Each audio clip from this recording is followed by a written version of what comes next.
having the Oval Office. Good afternoon, everybody. Hello, Caroline. It's great to see all of you. Welcome to our third official influencer briefing here at the White House in the beautiful South Court Auditorium, Joe Biden's former office that he pretended to be his office. Now we're using it for its real purposes as an auditorium. And we are embracing and empowering new media like never before. You are all a testament to that. We're so grateful that you're here today.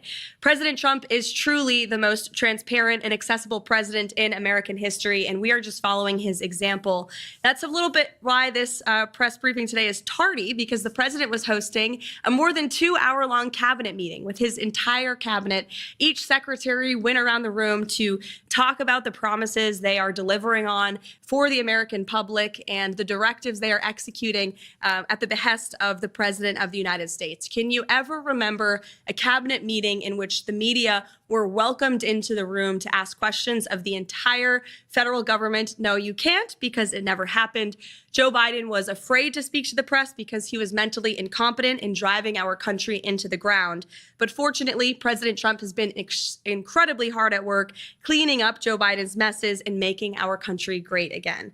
Yesterday marked the president's official 100th day in office. The first 100 days of President Trump's second term can only be summed up as promises made, promises kept. He has ushered in the most secure border in modern American history, and he didn't need a bill from Congress to do it. Do you all remember that? They said we needed a bill. We didn't need a bill. We just needed a new president. The border is now closed, and the Biden border invasion has been halted. Illegal border encounters are down by 95%. Illegal alien gotaways, one of the top threats to our public safety, are down by an astounding 99.99%. And Fox News' Bill Melugin, who did exceptional reporting covering the Biden border crisis, was recently quoted saying, "If Fox were to send me down there right now, I would have trouble finding a single migrant on camera." That is the Trump effect. President Trump took on the cartels and designated Tren de Aragua, MS-13, and other vicious gangs and cartels as foreign terrorist organizations. Under President Trump, it is the policy of the United States to ensure the total elimination of these brutal organizations' presence in our country. And we are also beginning stages of carrying out the largest mass deportation in American history. We have already arrested more than 150,000 illegal aliens, and you can expect those numbers to ratchet up in the months ahead. On the economy, President Trump is rebuilding the greatest economy in the world once again. Since day one, he has focused on defeating inflation, bringing down the cost of living, and making the United States the best place in the world to do business, invest, create jobs, and innovate. The president later this afternoon in the East Room of the White House will be joined by CEOs from around the world who have committed trillions of dollars in investments right here in the United States of America. I don't think the president is getting enough credit for the massive deregulation campaign that he has launched across the entire federal bureaucracy. He himself has signed a number of executive orders to unleash rapid deregulation and reduce the cost of living for families and for small businesses, and we are seeing a big impact of this already. His deregulatory actions thus far will save nearly $11,000 per family of 4 over the next several years. And building on this success, the president has encouraged the rapid onshoring of jobs to restore America as our world's manufacturing superpower. He is effectively utilizing tariffs to bring the entire world to the negotiating table, offering more favorable terms for our country. When all is said and done, America will finally have fair and reciprocal trade, and our country will finally stop being ripped off. So far, as I mentioned, total investments under this administration are more than $5 trillion. The president has already created 345,000 jobs since taking office in January. 9,000 manufacturing jobs were created compared to the 6,000 manufacturing jobs lost per month in the final 2 years of the Biden administration. The labor force participation rate for those without a high school diploma is up. Inflation has dropped. And the price of prescription drugs last month was the largest drop ever recorded. In little more than 3 months, President Trump has America headed in the right direction. The good news is we are just getting started. We are very busy every single day here at the White House, literally working around the clock, 7 days a week, to restore the golden age of America. Hundreds of promises have been made and kept. There is certainly more work to do. The best is yet to come. But we are very proud of the efforts the president has made to continue the non-traditional media approach that he so beautifully executed on the campaign trail, which led him back to this office, talking to podcasters, social media content creators, and influencers like yourself. And again, we're so proud to welcome you to the White House here today so you can ask questions for the whole world to hear. So, Jack, great to see you, and why don't you kick us off? Caroline, thanks so much for having us in today, and I appreciate the administration making yourself available and making it available to us and all of our followers. And I understand that you're going to be continuing these, and I think it's fantastic that really have everybody come in and be able to do this. One of the things that's been troubling me and has actually even affected me over the last 24 hours is the rise of violence that we've seen from elements of the far left, starting with things like Luigi Maggioni, these support for these unhuman organizations like MS-13, Tren de Aragua, and even, of course, the assassination attempts on President Trump, Thomas Matthew Crooks, and Ryan Routh, as well as numerous incidents against anyone who owns a Tesla, apparently. You don't really see the Democrats opposing these things. You see them in many cases either co-signing it or giving a wink and nod to it at the same time that they will be demanding that we follow due process for anyone who actually is a hardened criminal or some of the worst of the worst. What is the administration doing, DOJ-wise or FBI-wise, to combat this rise in violence that we're seeing? It's a great question, Jack, and I absolutely agree with the premise of your question, which I usually don't when I take questions at a podium, but certainly you're right. We have seen a rise in political violence that stems from the left, dating back to the Black Lives Matter movement, which the left and the Democrats don't want to talk about much, but they burned down American cities, and the Biden administration did nothing to prosecute those who created that violence, oftentimes not just destroying businesses, but also lives and communities as well. You look at the rise of violence against the president himself and his supporters. You had 2 heinous assassination attempts from leftist lunatics, and the president is lucky and blessed to be here today because he was able to survive that political violence and those assassination attempts. Look at the recent attacks on Tesla, on Elon Musk's company. It's quite ironic because Democrats and leftists were the greatest fans of Tesla. Many Democrats drive Teslas to this very day, but then it's that their same party who is doing nothing to stop or condemn or discourage this violence from taking place. And in many cases, Democrat elected officials are actually inciting it and encouraging it. But that's not going to be allowed to happen anymore. The Attorney General was just in the cabinet room with the president and made it very clear to anyone who is inciting violence or participating in violence, you will be prosecuted to the fullest extent of the law. And no longer do we have a Justice Department that chooses prosecutions based on one's political affiliation. If you break the law, you will be held accountable for that. And I think we are truly restoring a fair and equal justice system in this country. The Attorney General spoke earlier about how there have been several cases brought against those who have perpetrated this political violence against Tesla, which is a great American-made company. And we need to see more people on the other side of the aisle stepping out to discourage this violence. But I don't think we will hold our breath. We won't wait for them. The president is leading by example. And I think the restoration of justice we've seen at the DOJ under the leadership of Pam Bondi and Kash Patel, who's doing an incredible job as the FBI director, is a testament to that. Thank you. Dom. Thank you.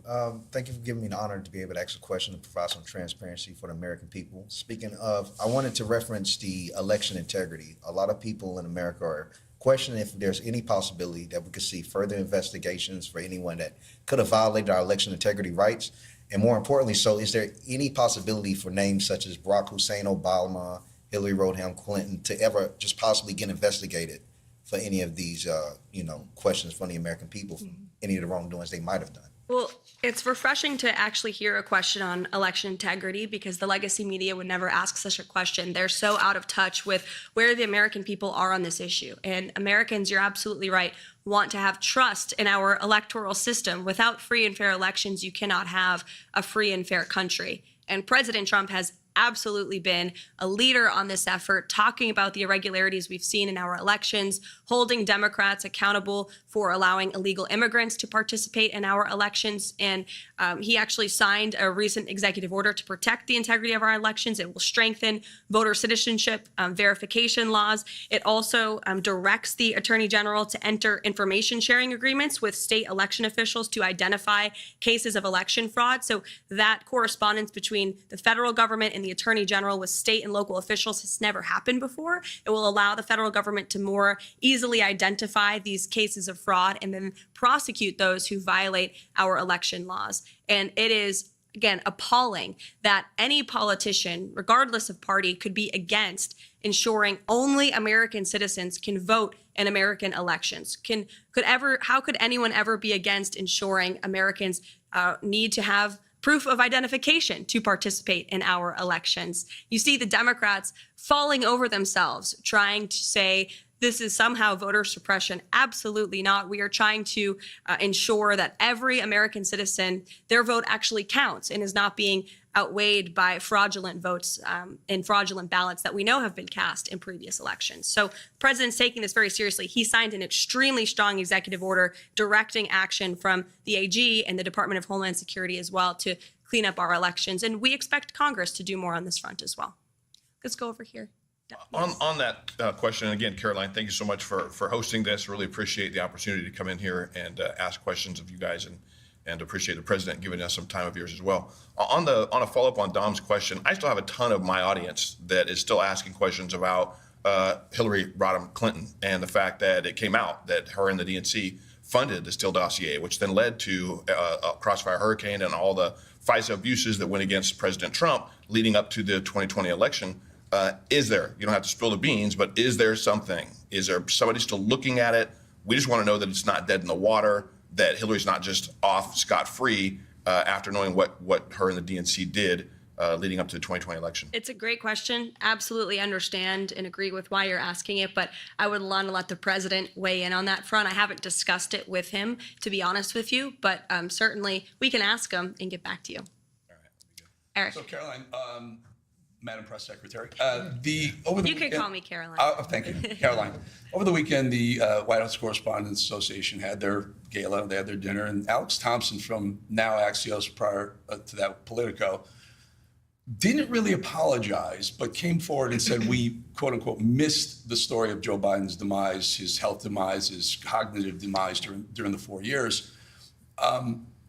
Jake Tapper has written the book since President Trump was elected that they missed the demise of Joe Biden as well.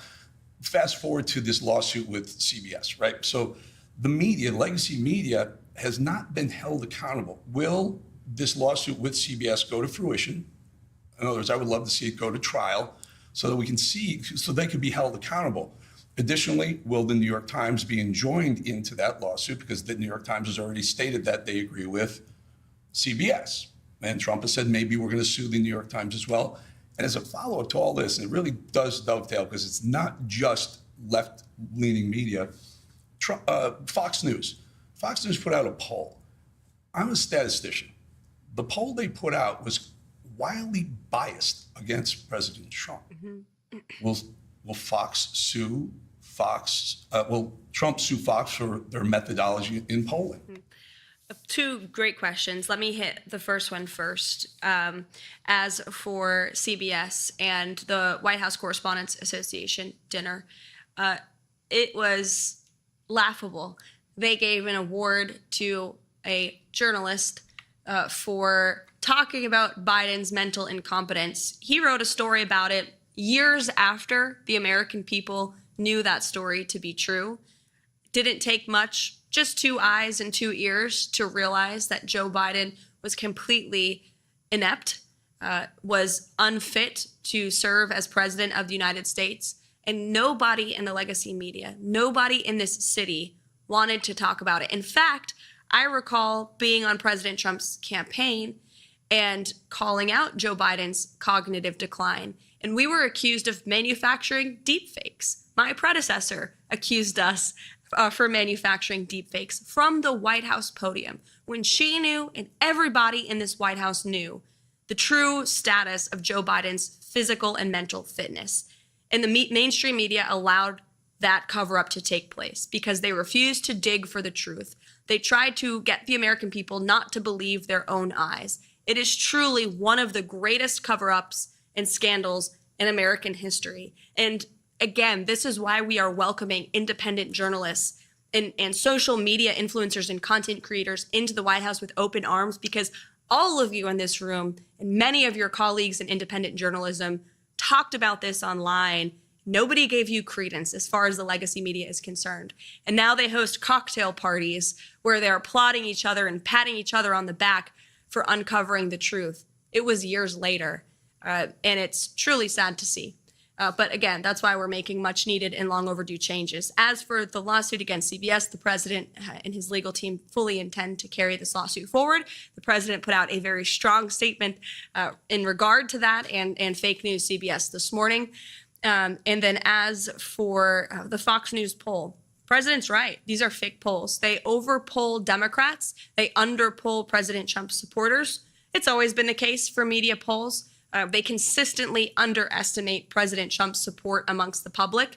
That's why we don't really blink when we see them, to be honest with you. We're staying focused on the mission and moving forward. The president knows everything he's doing is exactly what he promised the American public he would do.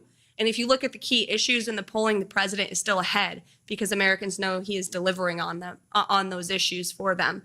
And if you look at the methodology, you're right. They're overpolling Democrats, underpolling Republicans. It's a clear-cut case of fake polling, no doubt. If I may, also misinformation, though, right? And maybe as detrimental to the presidency as what CBS has done or the New York Times is doing. Mm-hmm. Yeah, no doubt about it. The president's spoken quite strongly about it, and I know he's made some phone calls to express his displeasure with it as well. Karoline, go ahead. Thank you so much for having me here, especially as a legal immigrant, because the overwhelming fake news that Hispanics don't support President Trump, but we do, and we're very excited to have mass deportations because it affects our communities. My question is about immigration reform and DACA. During the first Trump administration, we saw that President Trump, like no other president, wanted to make a deal with the Democrats to give a pathway to citizenship to 1.2 million DACA recipients. I don't know, I haven't really heard anything coming out. Is there any policy surrounding that situation? And is there going to be immigration reform? Mm-hmm.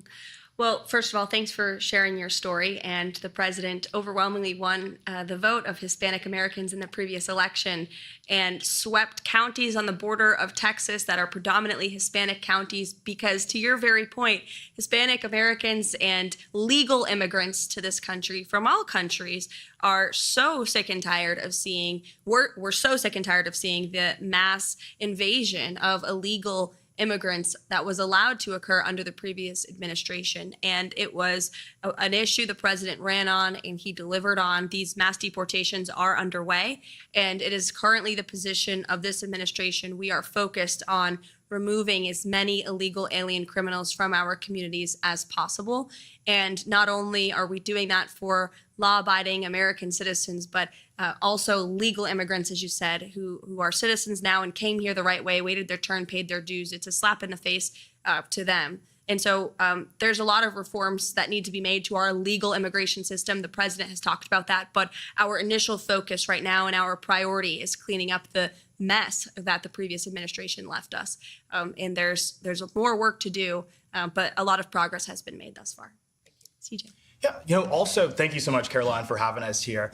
Also on the topic of immigration, not only do I think, the legal immigrant community welcomes what the president's doing, but also the Black community. So I would love to get your reaction to recent comments made by Simone Sanders, who said that people of color would be next in line for deportation under this president. Now, that was a revelation to me and probably many others in the Black community. Being a lifelong American, I'm not really sure where Tom Homan would send me other than my childhood home in Augusta, Georgia. But why do you think this fear-mongering is being directed at the Black community over the issue of immigration? And do you think it's offensive to conflate illegal aliens who are rapists, traffickers, and sexual abusers with law-abiding citizens in the Black community. It's absolutely insane, and it is racist what she is saying.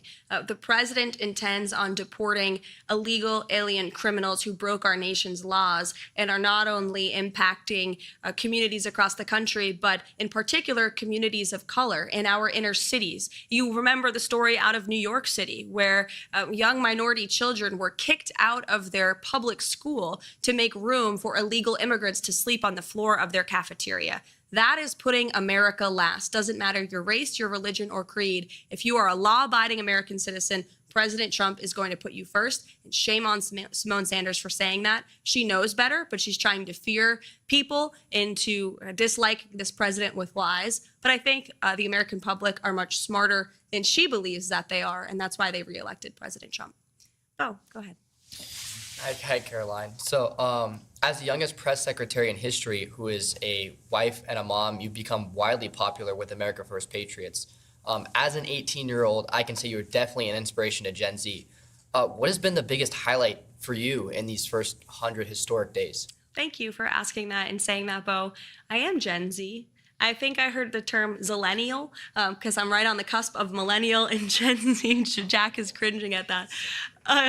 But there's been so many highlights. Just being here every day is such a blessing and an honor. And I'll share a quick story to that point. You know, the president, I'm only here because the president believed in me and uplifted me and so many others who are working so hard across this administration. This administration is filled with young, vibrant people who come to work every day hungry and eager to help accomplish the president's goals. And I think we're seeing a real reawakening amongst young people across the country. The president spoke directly to young people during his campaign, inspiring confidence in them and restoring hope in the American dream, basic common sense values of faith and family and freedom that truly do resonate with young people. The American dream of home ownership, of being able to afford to raise a family and to have children. It's a beautiful thing. And I think the president openly talking about it has inspired so many young minds and opened up so many young hearts. And I'm just so honored to be in this role. The president, he's wrote about it in his books and he's talked about it himself. When he was in his 20s, he was building buildings in Manhattan. So certainly he believes in the strength and the ability of young Americans across the country, like yourself, here at the White House at just 18 years old. Thanks for being here. Into the back row. Thank you so much for having us here, Caroline. It underscores President Trump's transparency. Shifting focus a little bit to what's happening on our universities, President Trump has finally put American students over violent foreign nationals. And right now we're seeing the media whitewash the violence perpetrated on our college campuses. We see many universities trying to bypass President Trump's executive order. And my question is, how exactly does President Trump will make sure that these universities are being properly held accountable and violent foreign nationals who are taking over campus buildings are sent back home? Yeah, well, to Jack's earlier question about political violence, this is another form of political violence we've seen stem from the left with the pro-Hamas movement that took place on college campuses and universities. In fact, I recall being in Manhattan courtroom during the Alvin Bragg case against President Trump in the midst of the campaign. And we were in that courthouse watching the television as these violent riots unfolded on the campus of Columbia University. And I remember the president watching the television saying, when we are back, we are going to fix this. This is ridiculous, and immediately directed his campaign staff at the time to insert it into the speeches and to make sure the American public knew he was not going to tolerate violence on our nation's college campuses and the illegal harassment against Jewish American students. He has taken incredibly strong position on this already. He has brought many of these colleges and universities to their knees by threatening their federal funding and in a few cases cutting federal funds. If you violate federal law, you will not receive federal funds under this administration. It's very simple. If you allow the illegal harassment and violence against students of any race or religion on your campus, you will not receive federal funding. You are violating Title VI, which is federal law. The president's made that very clear. And you've seen many of these colleges come to the table and admit their wrongdoing and apologize for it because they know they were wrong. Unfortunately, we didn't have a president at the time who was holding them accountable, who was completely silent as students were being targeted. As for the visas, same is true. The president and the Secretary of State, Marco Rubio, who's doing a tremendous job, have taken incredibly strong action on this as well. And Marco Rubio, as our Secretary of State, reserves the right to rescind visas from foreign nationals who have the privilege of studying on our nation's colleges and universities. And if you engage in illegal behavior, if you're engaging in activity that's contrary to our nation's foreign policy interests, then you will no longer have the privilege of coming and studying here. We're going to put American citizens and American students first, and only the best and brightest should be allowed to come to our country and study at our nation's colleges and universities. So again, such a pleasure to see all of you here today. Thank you so much for coming to the White House. We hope you enjoy the rest of this beautiful day at 1600 Pennsylvania Avenue, and thanks for all that you do. Take care. Thank you. Thank you. Thank you.